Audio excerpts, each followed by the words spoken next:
All right. All right. Happy Sabbath, everybody. It's June 28th, 2025.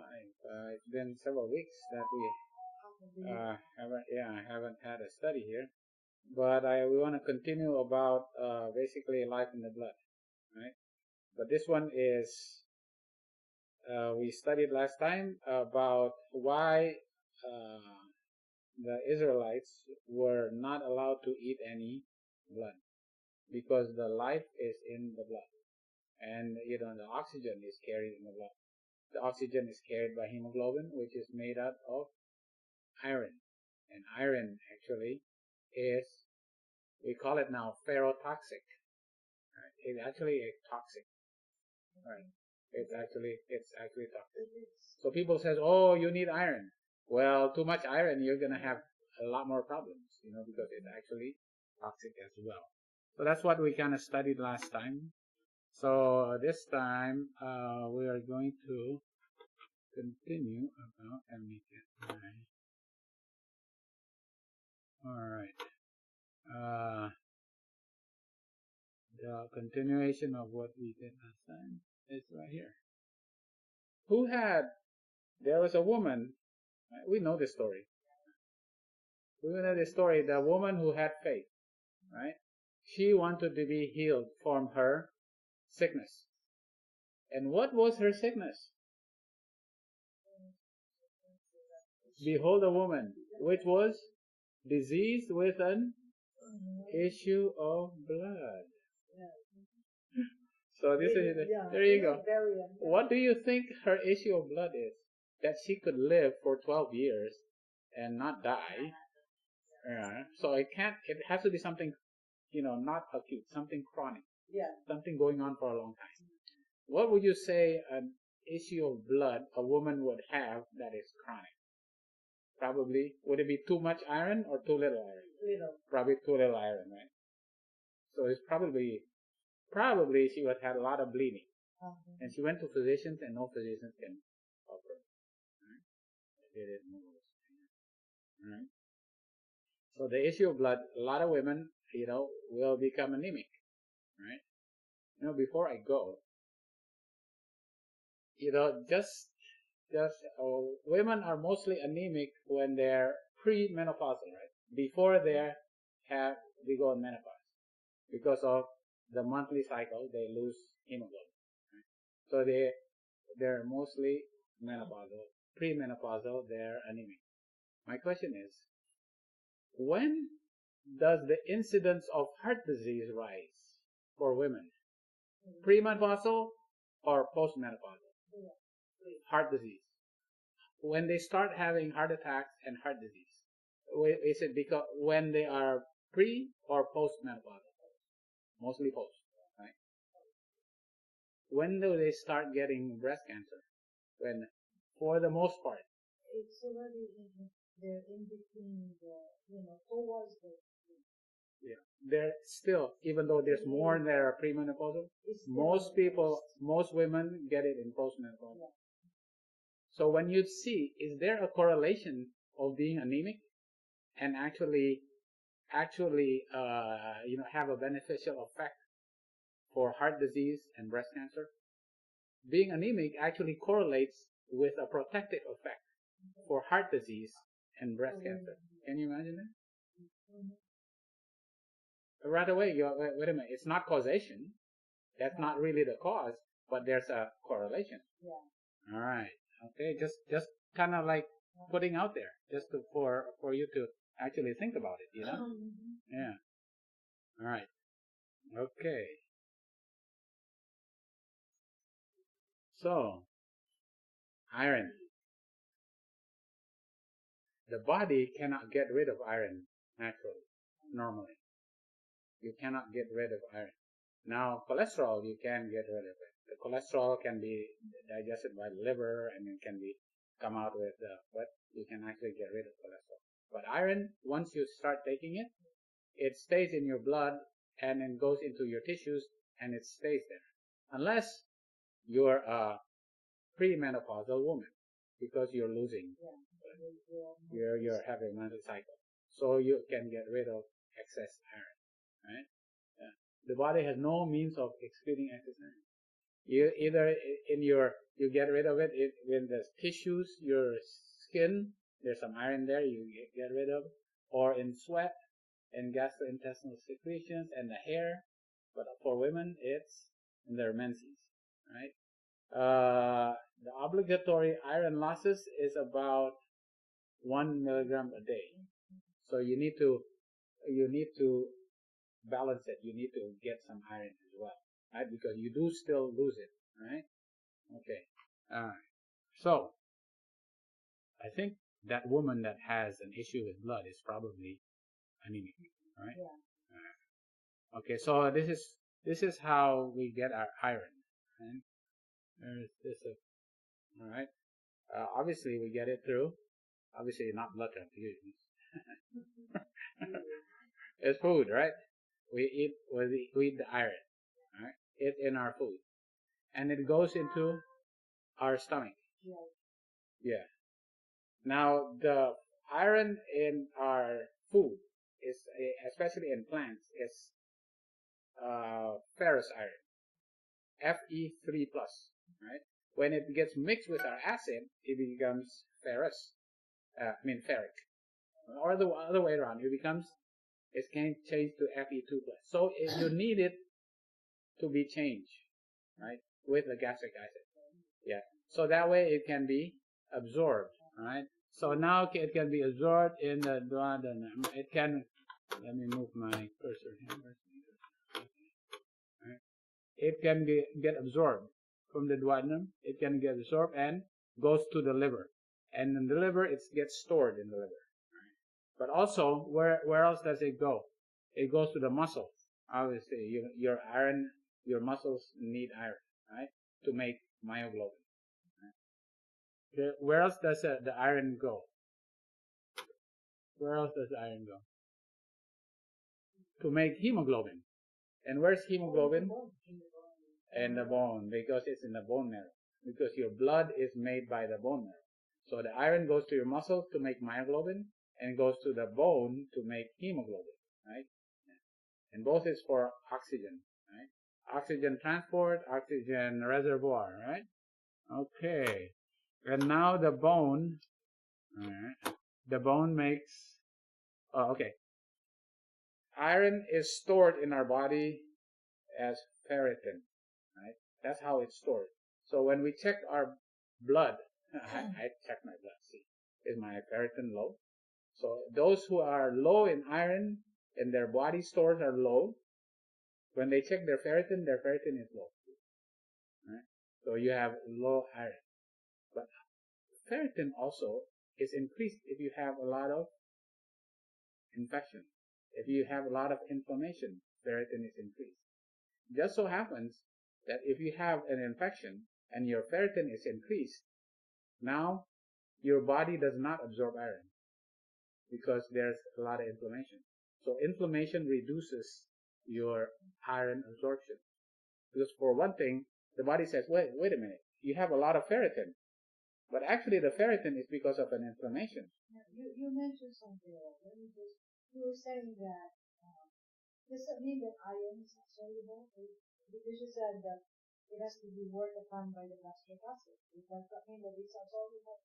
Well, it's actually, yeah, it's actually absorbed, but it has to be, there's probably transport mechanism. Yeah, it just doesn't absorb right into water, because it has to get into the duodenal cells, right? The iron comes into the stomach, it goes to the duodenum, and in the cells of the duodenum, it's actually taken up by the cells. Now, what happens is, if there's enough iron in your body, in other words, your ferritin is high, or enough ferritin, then your liver makes a certain chemical called hepcidin, or hepcidin, anyway, right? Okay. It causes you for the iron to not be absorbed into it, and it stays in the duodenal cells. And the duodenal cells is turned over every 3 days. So that if you have enough iron in your body, is not absorbed and it's flushed out. So if you have enough iron in your body, the body does not absorb. It absorbs in the duodenal cell and gets flushed out. So the body is very, very, very, it's God designed it. Yeah, if you have too much iron, you're not going to absorb it. Right? When does it become toxic? Yeah. Well, yeah, I think we'll get to that. Yeah. When you have a little, when it gets too much, right? When there's too much absorption. So there's an issue with a certain disease that your body just keeps absorbing it. And it's called hemochromatosis. Your body just keeps absorbing because it does not have the mechanism to stop. And when it absorbs too much in the liver, you get cirrhosis. The liver becomes scarred and you develop, right? So too much iron will cause certain diseases, even cancer. I will show that later, right? So that's the issue they had mostly Well, that's also that's a lot of it has to do with fat. Yeah, this is actually iron. Hemochromatosis is iron overload. Right. So non-alcoholic steatohepatosis is actually too much fat in the liver. Yeah. High fructose corn syrup, diabetes. Yeah. And the other thing is metabolic syndrome. Diabetes, hyperinsulinemia, too much insulin. Too much insulin, diabetes, high fructose corn syrup causes, but that's an issue with fat, right? Now this is, we're talking about iron, right? Okay, so now the bone marrow makes red blood cells, right? And this carries the oxygen, right? It carries the oxygen. So when it carries the oxygen, we can tell that the amount of iron that is bound in the blood is carried by transferrin, right? Transferrin is to transfer the hemoglobin, right?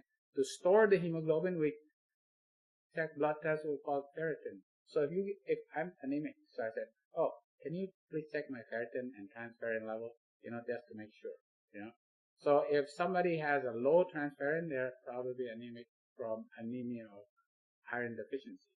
Yeah, right? Okay, so that's this blood test is what we use, all right, to find out if you're iron deficient, right?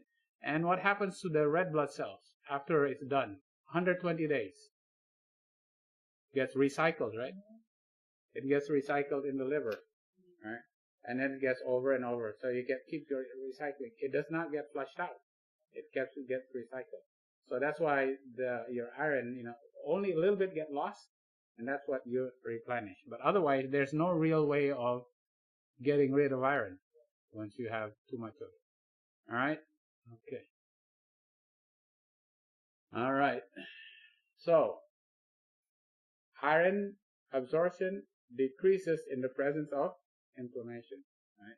When you're sick, when what happens also when you're sick, your ferritin level goes up. Even though you're iron deficient, you could have a high ferritin level. And it actually causes you to absorb less. You become anemic. Right? And then intestinal iron, the iron is actually absorbed more when you have low iron stores. So your body wants to say, okay, we need more iron, absorb more, right? When we need to make more blood, if we're climbing a mountain, what happens? Our oxygen level goes down. And when our oxygen level goes down, now the bone marrow says, okay, we need more blood. Now absorb more iron, right? So that we can make more blood. So the body is very well balanced, not too much, not too little, and then it can regulate how much you absorb. Yeah.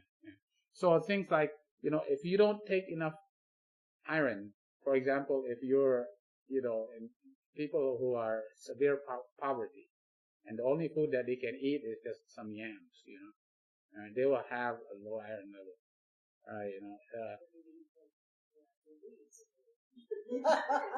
Much more important. The kabuki leaves. What about people who have Roux-en-Y, they have to do gastric bypass? They bypass the duodenum. Yeah. They bypass the where the iron is absorbed. What happens? They get iron deficient, right? Yeah. What else I wrote down here? In pregnancy, right? You lose in pregnancy. What happens is the baby is growing and takes up the mom's iron, right? So the woman becomes iron deficient. And when you have menorrhagia, when you have too much bleeding, when you're endometriosis, remember endometriosis? Endometriosis, when you have so much pain and bleeding too much, right? Let's see what else. GI bleed, hemorrhoids, and what are the diseases? Malaria, dengue, right? You remember dengue? You actually bleed, right? Yeah. And the other ones is parasites, because the worms actually absorb it. Yeah, it's all kinds of diseases with iron problems, right? Yeah. Anyway, all right. Okay, here, what influences absorption, right? There are dietary factors that influence iron absorption, right? Specifically phytate, polyphenols, calcium, ascorbic acid, and muscle tissue. If you eat muscle, it's get easily absorbed. Muscle, right? Yeah. But what if you phytate? What about phytate? Phytate is in plants. It actually causes iron absorption to go down. Yeah. Yeah, well, we're gonna go into this because this is the problem. Because on the internet it says people say, "Oh no, we cannot eat plants." Why? Because phytates. It is called a anti-nutrient. I just remember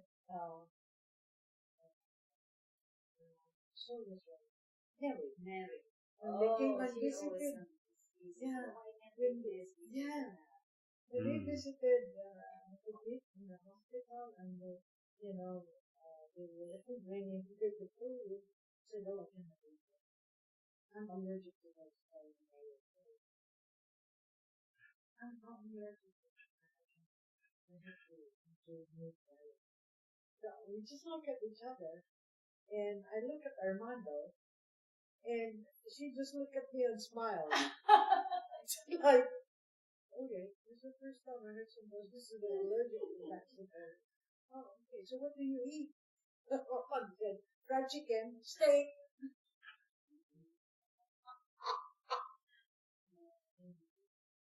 How is he talking about that, bro?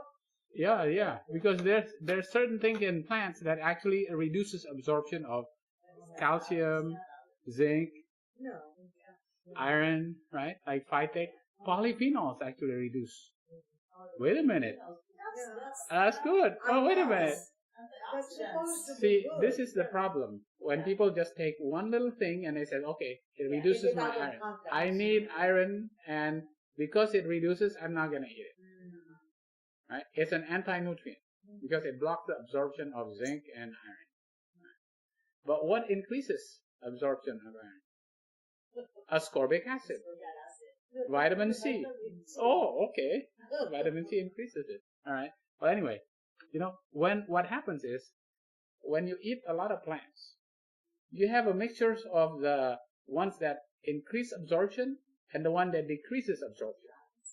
And it's all balanced. It really doesn't matter now because you're eating all kinds of plants. Yeah. So you eat all kinds of fruits and vegetables and that balance out everything. So your absorption is really not that affected, right? This is the most important thing because some people have we call it a reductionist attitude. Phytate, okay, I'm going to concentrate on phytate. Oh, phytate is bad. They don't look at the whole thing. They have reductionist. They just concentrate on that thing. Focus on that little thing. They don't look at the big picture. Right? This is a big problem. Right? Okay. See, look at this. In plant-based diets, phytates, right, is the main inhibitor of iron absorption. See, right? People say, in that case, what do? I have to eat meat. They just look at that reductionist attitude and say, okay, in that case, right,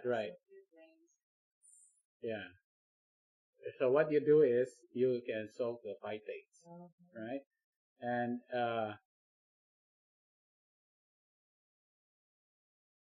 what you do is also make sure that you eat it with ascorbic acid. Or here they said, oh, you eat it with meat. No, that's not right. Yeah. So the things that enhance it. So plants, you make sure if you have a lot of phytates, you also make sure that you take it with ascorbic acid. Well, that's not difficult if you eat a lot of plants, because a lot of plants have a lot of vitamin C, right? Yeah. Okay. Polyphenols. Look at polyphenols. Right? Polyphenols also inhibits absorption.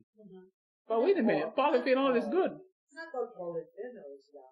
There are certain levels, right? Like for example, right here, chili inhibits absorption, right? Yeah. But turmeric does not. Yeah, okay. So it depends on the kind, right? The type of polyphenols. But also, yeah, herb tea also reduces absorption. But the issue is that polyphenols is so good for you. The beneficial effect outweighs, right? Right. Okay. The issue is that what we need to do is make sure we do not have a reductionist view of polyphenols. And he says, oh, polyphenols are now bad, right? As long as we combine the whole rainbow of foods, even though there are certain things like polyphenol phytates that actually can reduce it. There's a lot of things in fruits and vegetables that will actually increase it, such as vitamin C, right? Yeah. Okay.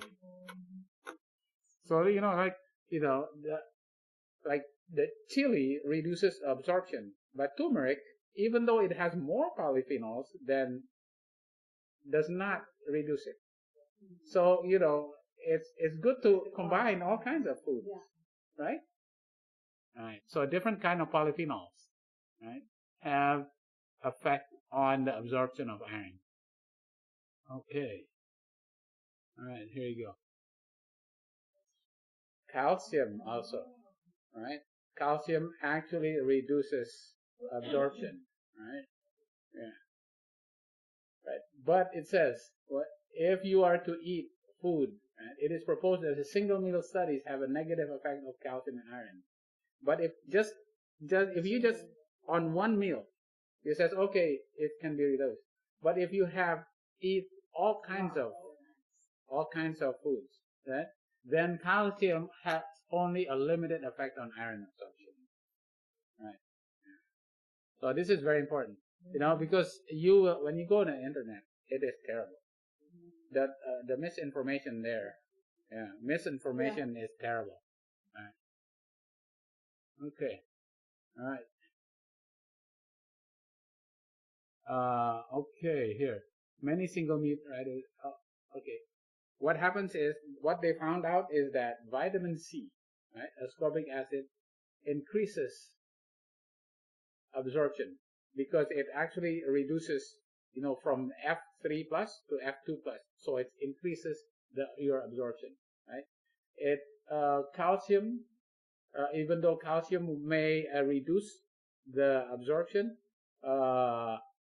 taking vitamin C will increase the absorption. Ascorbic acid is the only main absorption enhancer in vegetarian diets, right? It really increases. So it's very important that your food has a lot of vitamin C, because even all the things that reduces, like polyphenol reduces, calcium reduces, phytate reduces, as long as you have vitamin C, your iron is absorbed more. Okay. I have a question now. What kind of foods is high in vitamin C?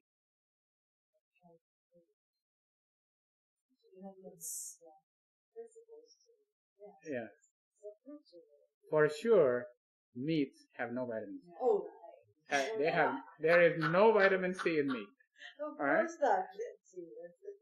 Okay, but I'm gonna ask you, which one has more vitamin C, spinach or oranges? Yeah. This is the highest food, the top 10 highest food that has vitamin C. Look at that. Acerola, Rose hips. rose hips, Yeah. guavas, peppers, bell peppers, yellow peppers has more than red peppers. Uh-huh. Jujube. What is jujube? It's a fruit, Yeah. right? Bell peppers, European black currants, and then look at, where's oranges here? It doesn't even make top 10. People right away, you want vitamin C? Oranges. So where's Look at spinach is number 9. Spinach has more vitamin C than oranges. Yeah. Broccoli has more vitamin C than orange. It's because when you are young, your mother will always say, drink Orange oranges, juice. so it give you better vitamin C. That's what I heard from my mother before. If you want vitamin C, get peppers. Yeah. Yeah. Number 3. Oh, guavas. Oh, we love guavas. I think the connotation is because it's sour. Yeah. It's correlated with Ah. vitamin C. That's right. Yeah. Guava is like number what? Number 3. Yeah. And what about yellow peppers is higher than red peppers. Yeah, that red. Tomatoes are pretty solid. So you want more absorption? These are just eat. Look at all the colors. It's the rainbow there, right? What about the foods that have no iron and no vitamin C? Look at that. It's all meat. Meat has 0. Yes. 0, 0, 0, 0, 0. Everything is 0. I know. I wanted to put 10, but anyway, I'm just gonna say, all those have 0. Everything is 0. The burger, McDonald's burger, and French fries. Everything. Yeah. Right. Right. It's very important that you get your vitamin C with your fruits and vegetables, and that now you know how to get more iron, right? Make sure you have enough vitamin C. Okay. Right. What about phytates? What is phytates actually? It's found in cereals and legumes, right? Yeah, it is. It's kind of like a covering. Right. So we know what phytate actually is very important, right? Right. It is antioxidative and anti-calcification. It reduces your risk for heart disease and it reduces your risk for cancer. Phytate is actually very important, right?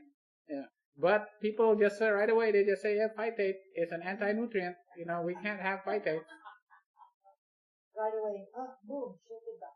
Yeah, but as long as you have vitamin C, you eat phytates, food that high in phytates with food that have vitamin C, you're gonna overcome, right? That's the most important. Now, what is phytate? This is phytate, right? Yeah, the iron binds right here. The zinc binds right in the middle of it, right? Right. So it binds with. This is in plants. It's in the roots of plants, right?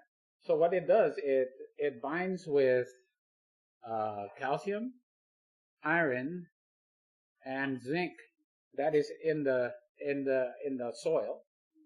The roots actually bind it so that when the plant starts growing, it can release these minerals to the plant, right? So you actually, it binds, this is what releases it, right? So it's in the nuts also, because Yeah, it nuts, binds yeah. all of that, so that when the plant grows from the seeds, now it has an abundant supply of the calcium, iron, and zinc. So that's why you have it in legumes and nuts and all that. All right. So this is also why it's also good to eat sprouted foods, because the sprouted foods right away it's already released into the from all the seed. It's already released into the sprout, so it's readily available for you. All right. It's in the young plants. All right. Yeah. Yeah, the rolls. You know, it's high in almonds, beans, Brazil nuts, hazelnuts, lentils. You can tell it's all Yeah. corn, peanuts, peas, rice, all these with phytates. Soybean, tofu, walnuts, it's all these that keeps these minerals in them so that when the plant grows, it has a readily available access, right, in the seeds. Okay. The issue is that when you go on the internet, what do you see? This is what you see. Yes. Uh-huh. Right away it says, uh-oh. Yeah, that doctor that used to Oh, work in Gundry. Melinda. Yeah. My goodness. What's this? Gundry. Gundry. Oh, Gundry. Oh my goodness. It's just putting out there that. He wants to sell products. Yeah, that's what it is. Yeah. Once you start selling products, your message becomes, unfortunately, diluted sometimes because you want to make It it. is. Yeah. So you say, you have to get my products, and then you have to sell it, So look at all that. That's the worst breakfast in the Stand, like, what avocado? He pairs avocado with eggs, like, okay. So they say now, phytates is toxin now. Yeah. Wait a minute. God created phytates on the third day of creation. Exactly. Is it to poison you? Yeah. Yeah. All right. So we really have to know. Okay. This is why we do this. Stealing your nutrients. When you put it like that, people go, Yeah, oh no. Especially people that don't really read, Yeah. So this is what you actually get on the internet. Okay. All right. So what actually increases iron and zinc when you eat Garlic and onions. garlic and onions? Garlic and onion. Garlic and onions and vitamin C, right? You mix it with your food at high in phytates. I think that's a good salad already, right? And then when you look at it, it just shows you these things, Without, this is the beans without garlic, and then you increase the garlic and onions, it goes up. It all goes up. When you increase you add garlic and onion, the amount of iron and zinc is increased in your food, the absorption, right? So this is why you have to eat all kinds of fruits and vegetables, right? All right. It's been concluded that iron deficiency is higher in vegetarians than non-vegetarian, right? Actually, it's not true, right? But we know for sure that vegetarian women are more anemic. It is actually true, right? But for men, it's actually not true, all right? Okay. This is actually proven many times, But is it really bad that you're a little bit anemic? See, that's the thing. So we say, well, you're a little bit anemic. Is it really bad? Is it really dangerous for you?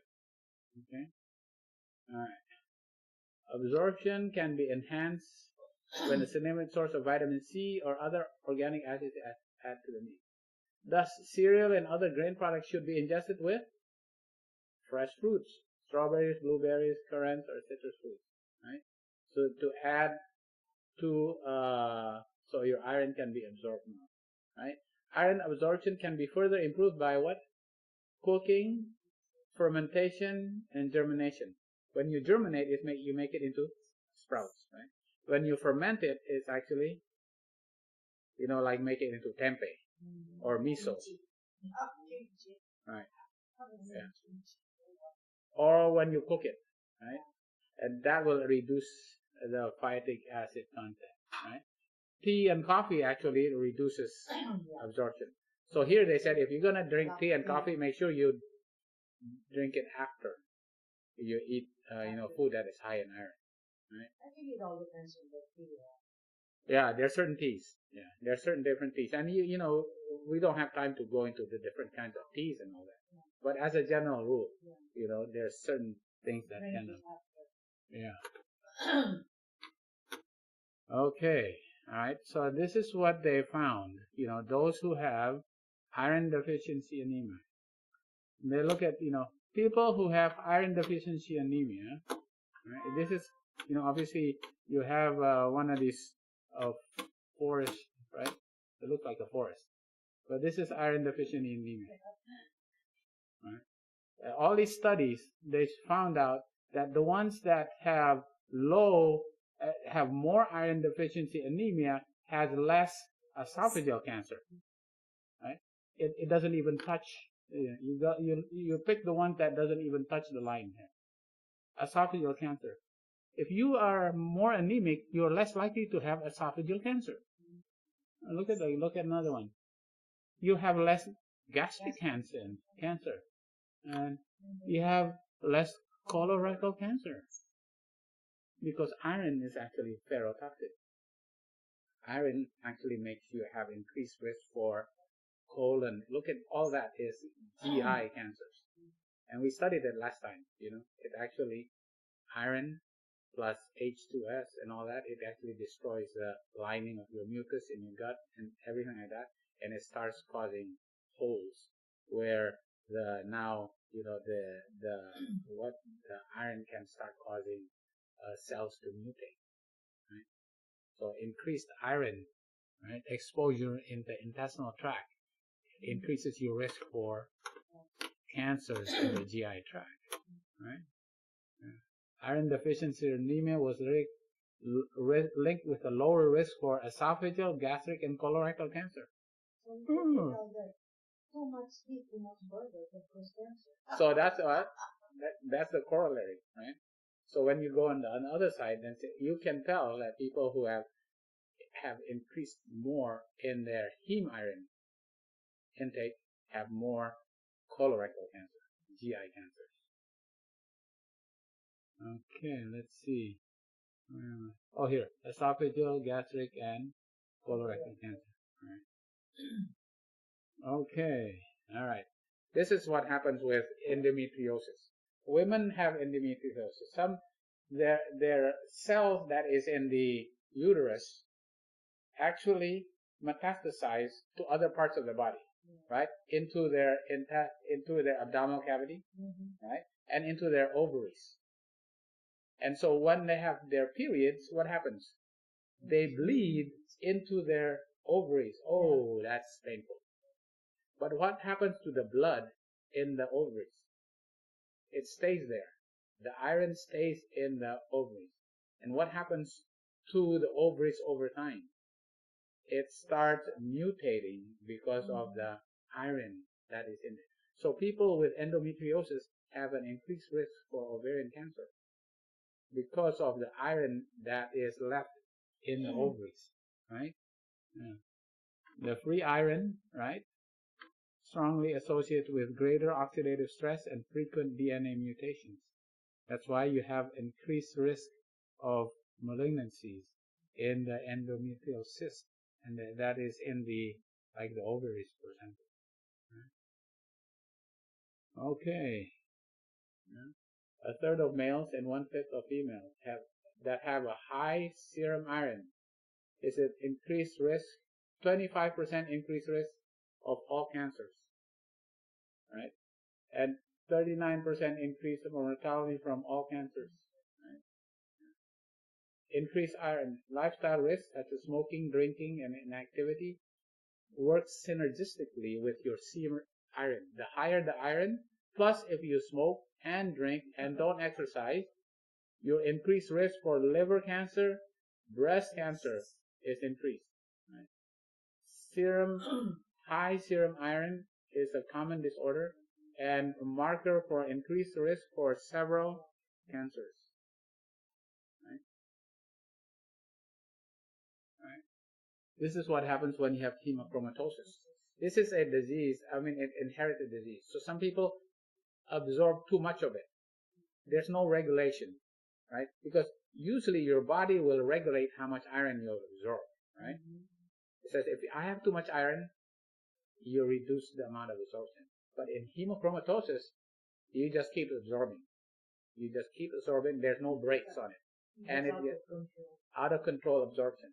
And now the iron gets overload in the liver. When it gets loaded over in the liver, now you're at increased risk for hepatocellular carcinoma. Now liver cancer. Too much iron in the liver, you're increased risk for hepatocellular cancer. Right? So this is what they did. All right, they find they find out. You know what? Too much iron also increase your risk for peripheral artery disease. So because they said, for women, when they're anemic, before they get menopause, they don't have as much peripheral artery disease. So let's find what happens in men, right?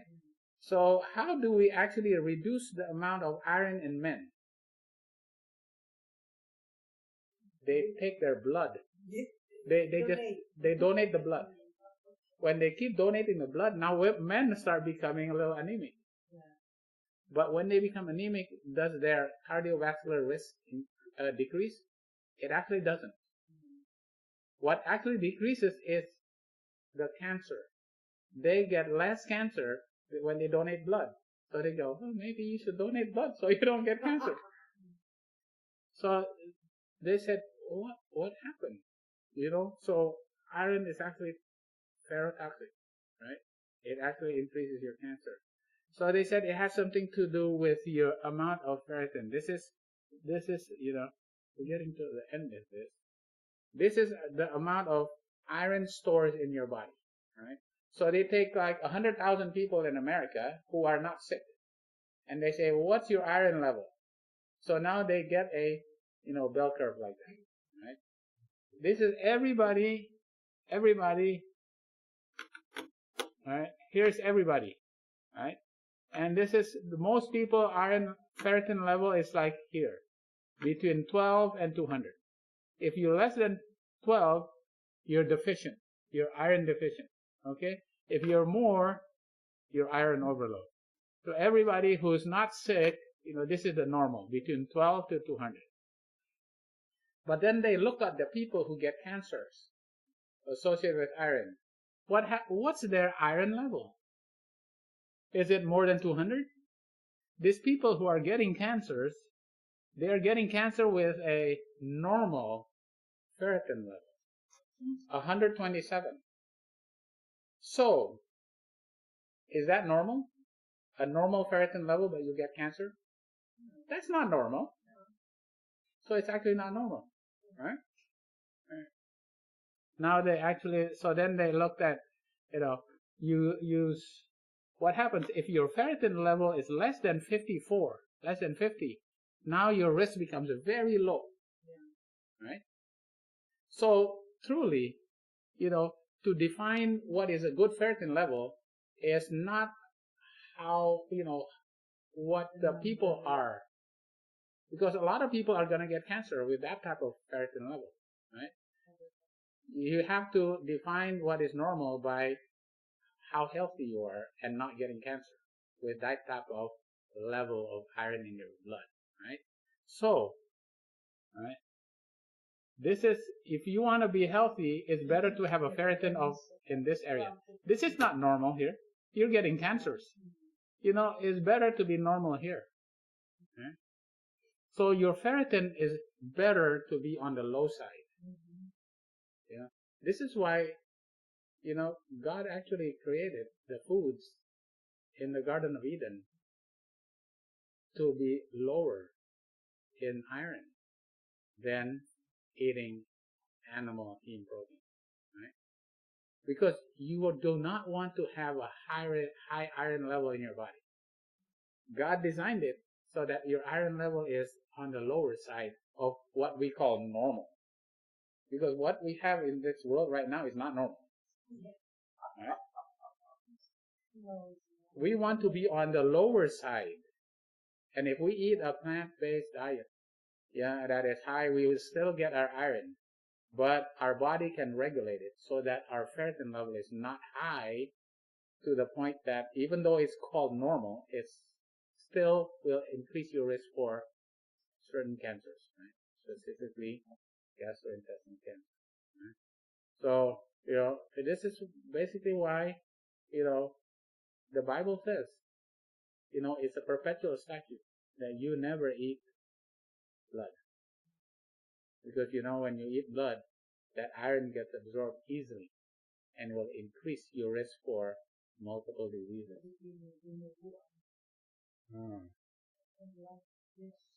Oh, that's. I'm just thinking about it.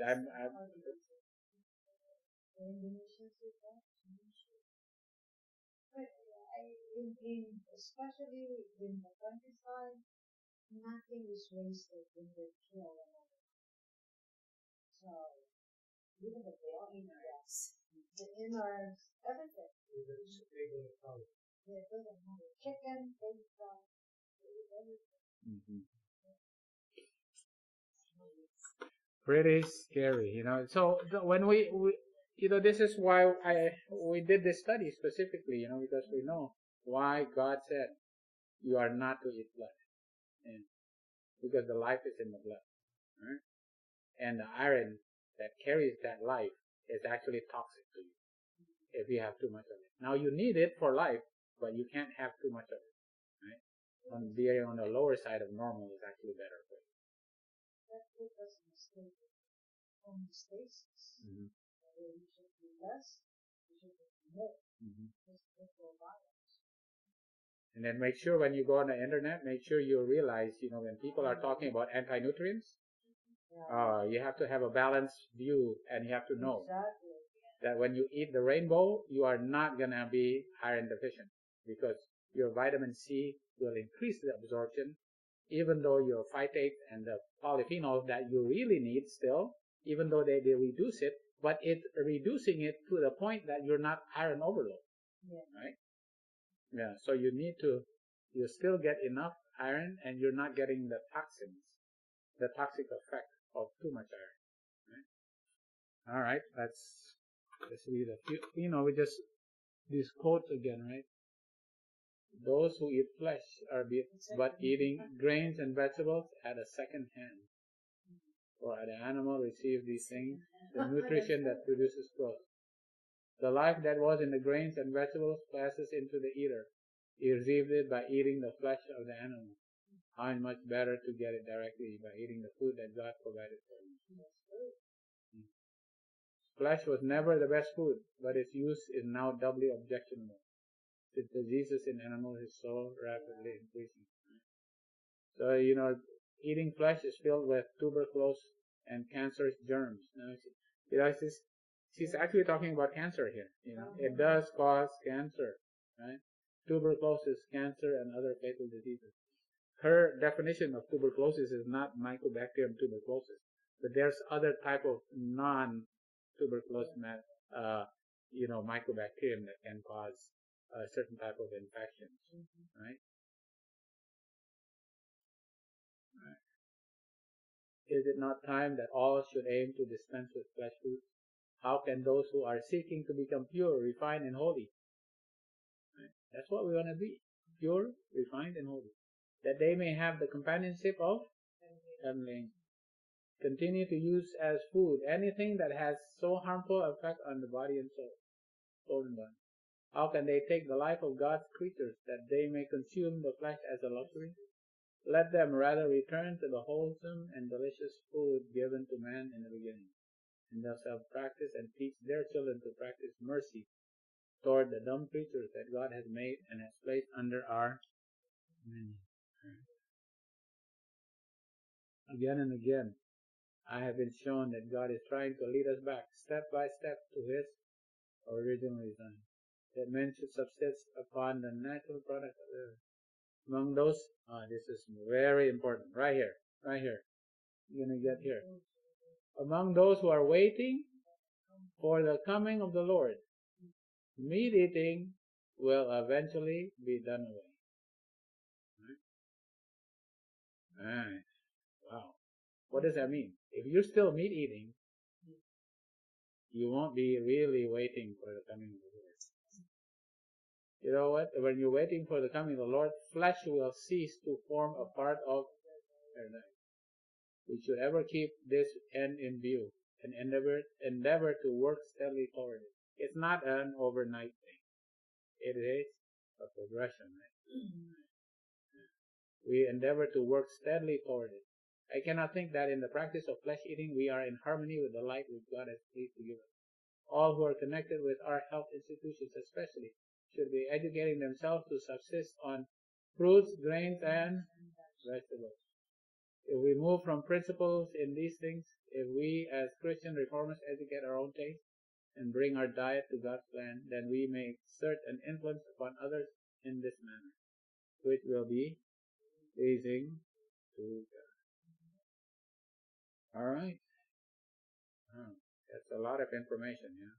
So I hope that we learn a bit more about iron, and that we do not get carried away with the reductionist view of people, right? They abound in the internet. Oh, this is terrible, right? Because you're gonna get confused, right? Make sure you look at the whole picture, and then based on everything is based on the Bible, the spiritual prophecy, and the science has to all fit together, with what we believe in, right? All right. Oh, Auntie Doreen. Yeah, I told her that we're having. Yeah.